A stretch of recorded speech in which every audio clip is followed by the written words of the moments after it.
your dog? Kibble, raw food, grain-free, anything you eat? There's such a variety of diets for dogs of all types today, but I will be speaking specifically about grain-free dog food and the dangers that it has and why it should no longer be marketed. Grain-free dog food has been linked to what is known as dilated cardiomyopathy. Dilated cardiomyopathy, or DCM for short, has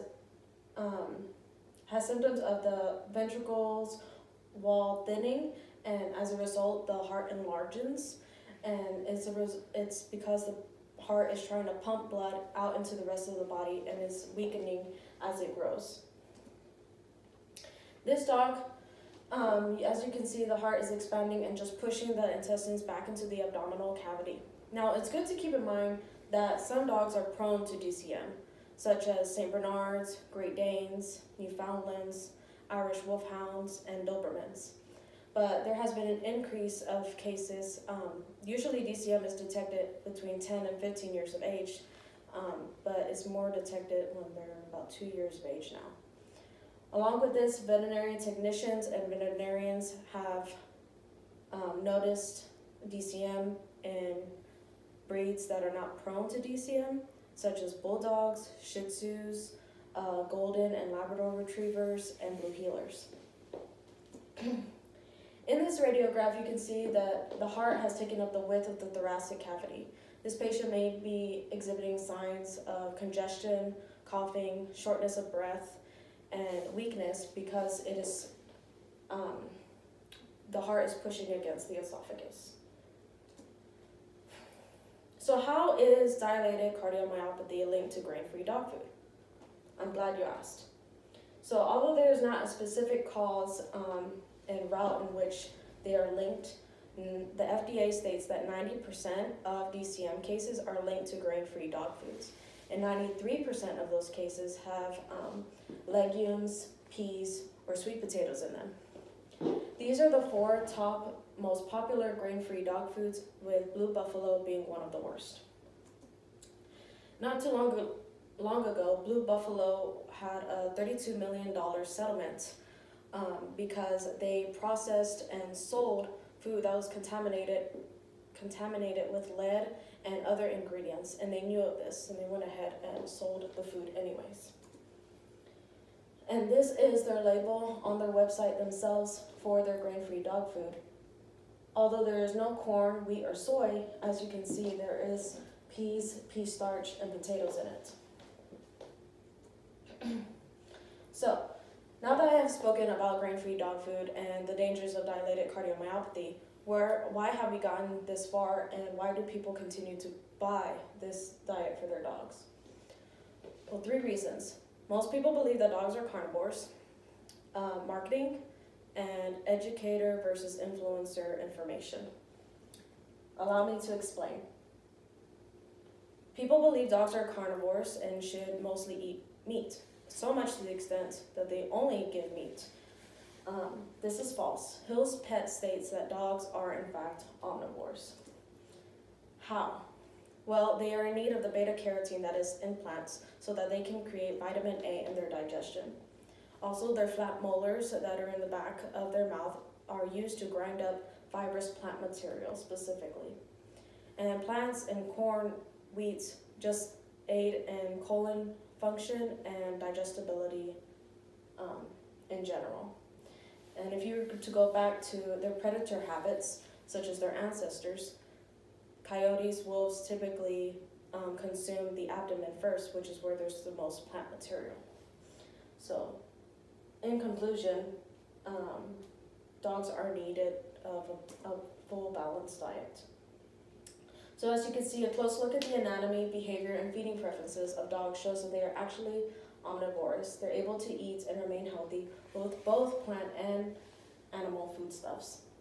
Taurine, which is also found in plants, is also very crucial for skeletal and cardiac tissue function, which would help with dilated cardiomyopathy. The second point being marketing. There was an article not too long ago about mycotoxicity, which can be found in grains. It was completely blown out of proportion because it is eliminated simply by proper processing and storage of dog food from the facility all the way to your home. And this article noted that some dogs died of mycotoxicity. While this is true, the percentage is very low compared to DCM cases, to dogs who don't even have grain. But this mycotoxicity is available also in cereals, grain, and bread that we eat ourselves. If we allow it to grow, then it's lethal to us as well. And HEB is just one of the biggest marketing companies for grain-free dog food, and we should try our best to stray away from it.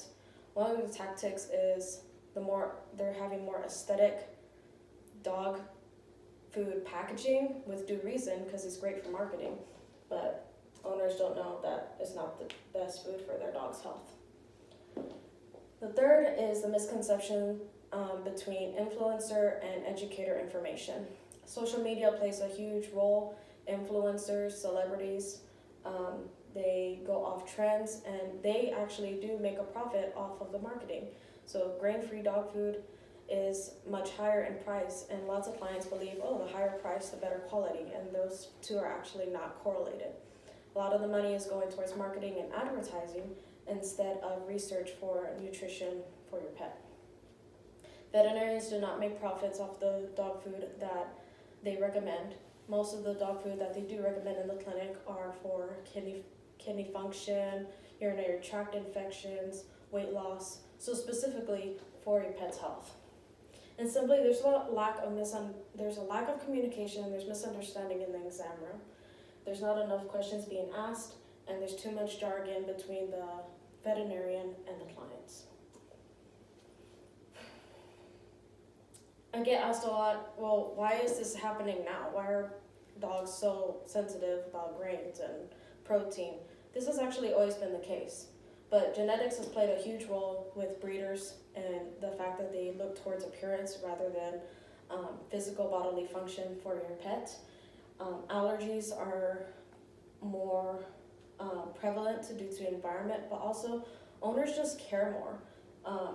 They are noticing as their pets are living among them in their homes that their pets scratching, licking their paws, and so they try to go for grain-free dog food because grain has been linked to allergies. But again, without the grain, they're suffering from a silent kill, so to say. So with this concern, probably asking, give me some good news. What can I give my dog? And these are some veterinarian recommended dog foods such as Purina Pro Plan, Hill Science Diet, Royal Canin, and IAMS. These are all companies that spend a lot of money on research-based nutrition and your patient's health. Finally, in conclusion, the truth, dogs are omnivores. Your pet needs a well-balanced diet. Research your dog breed, research your dog food and the ingredients in it. Speak with your veterinarian about recent studies and ask all the questions, because nutrition solves most of the problems in your pet's life, and we want your pet to have a happy, heart-filled life.